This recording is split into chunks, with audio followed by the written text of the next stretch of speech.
Tech & Co, la quotidienne, la start-up. Et notre start-up fait encore beaucoup de place à l'IA. Ce soir, il s'agit de Whistle et j'en reçois le fondateur et président de cette start-up. Vous allez voir étonnante, Jérémy Dubois, bonsoir. Bonsoir. Merci d'être avec nous. Merci à vous.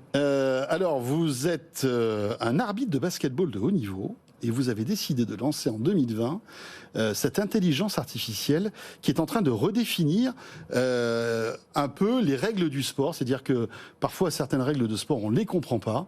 Et vous vous êtes dit, on va essayer de rendre, grâce à l'intelligence artificielle, toutes les règles de sport compréhensibles. C'est bien ça ? C'est exactement ça. En fait, chez Whistle, on a une mission, c'est faire comprendre le sport pour l'aimer plus fort.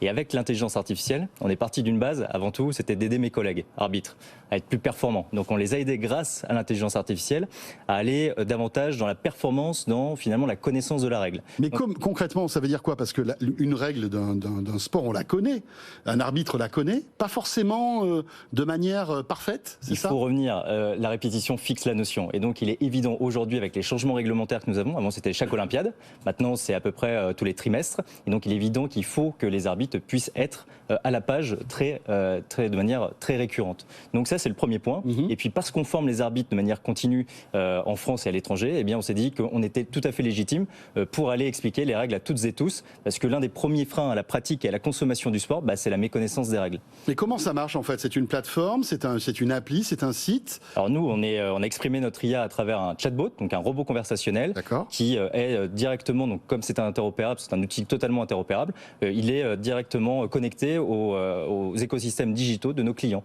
Donc nous, on est tout à fait... Donc c'est une API en fait, c'est ça ? Oui, tout à fait. On va dire que globalement, c'est une ligne de script qui est envoyée à nos clients et on le met dans un site internet, une application. Enfin voilà, on le met là où le client le souhaite. Et puis derrière, eh bien, le service est totalement gratuit pour les utilisateurs. Et concrètement, je lui dis, tiens, j'ai un doute concernant les règles du tennis. Je lui écris quoi ? Je lui parle comme si je parlais à un arbitre ou à un spécialiste du sport. Tout à fait. C'est quelles sont les 5 règles principales du tennis ? Parce que je suis à Roland-Garros, ou par exemple demain pour la Coupe du Monde de rugby, ça va être quelles sont finalement c'est quoi la règle du hors-jeu ? Qu'est-ce qu'une mêlée écroulée ? Et donc à partir de là, l'IA va aller détecter finalement le niveau de connaissance de l'utilisateur. Est-ce que c'est plutôt un novice ? Est-ce que c'est plutôt un expert ? Et puis à partir de là, lui donner les réponses à ces questions. Donc on est un peu l'assistant du fan. Donc on est vraiment dans cette fan expérience augmentée à travers cette IA. Qui aujourd'hui utilise votre service ? Alors ce sont des annonceurs, ce sont des organisateurs d'événements, ce sont également des ligues, des fédérations qui utilisent notre outil pour à la fois aller finalement recruter de nouveaux publics et puis onboarder les publics, les détenteurs de billets sur les compétitions. Parce que c'est évidemment très important, surtout à l'aube de Paris 2024 et ces Jeux Olympiques et Paralympiques. Et des Jeux Olympiques, bien sûr. Mais finalement, les particuliers utilisent peu votre solution aujourd'hui ? Alors ça commence. On commence à avoir une notoriété qui fait qu'effectivement notre service est de plus en plus utilisé. On va dire que nous, en propre, c'est pas réellement notre objectif. Nous, ce qu'on souhaite, ce soit nos clients qui puissent évidemment l'utiliser pour aller augmenter cette expérience auprès des fans, des spectateurs, mais aussi des téléspectateurs. Est-ce que c'est compliqué pour une IA d'expliquer les règles du sport, de certains jeux ? Oui, ça peut l'être, parce que vous avez le code de jeu, le règlement, et puis vous avez également les interprétations des règles. Et donc, évidemment, il est très compliqué pour l'IA de parfois être dans la finesse. Et donc, c'est tout l'intérêt de l'IA, c'est il faut l'entraîner.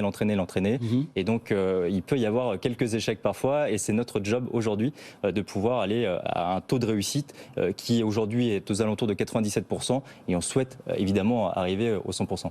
Est-ce que vous expliquez clairement le Super Bowl, enfin en tout cas le foot américain? Ça va être un gros sujet. C'est vrai qu'à chaque fois qu'on a une retransmission du Super Bowl, on se dit ok, je vais me concentrer sur les règles du foot américain. C'est assez complexe. Oui. Vous l'intégrez justement ? Oui, on a intégré le football américain parce que évidemment c'était une demande. On a intégré effectivement aussi les 40 sports olympiques et paralympiques. Donc il y a des sports comme ça aussi qui sortent du lot. Donc le football américain en fait partie, le cricket en fait partie. On est là pour expliquer effectivement toutes ces règles-là parce qu'on consomme finalement un spectacle qui est du sport, mais sans réellement le comprendre.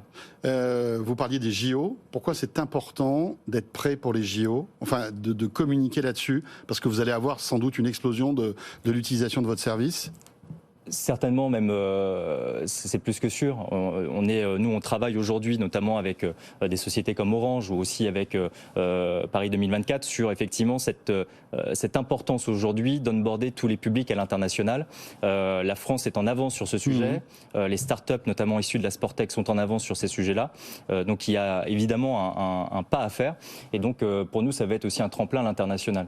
Ça, c'est évident. Et alors, vous avez des investisseurs, on va dire, collègues, athlètes sportifs de haut niveau, hein, Rudy Gobert, Teddy Riner, par exemple, Eugénie Le Sommer qui est dans le foot, Nedim Remili. C'est intéressant parce que vous les avez convaincus de la pertinence, en fait, de votre modèle. C'est ça ? Oui, parce qu'en fait, il y a deux constats. Il n'y a pas de sport sans règles. Et partout où vous soyez sur la planète. Oui. Et puis deuxième constat, no ref, no game. Si vous n'avez pas d'arbitre, vous n'avez pas de compétition.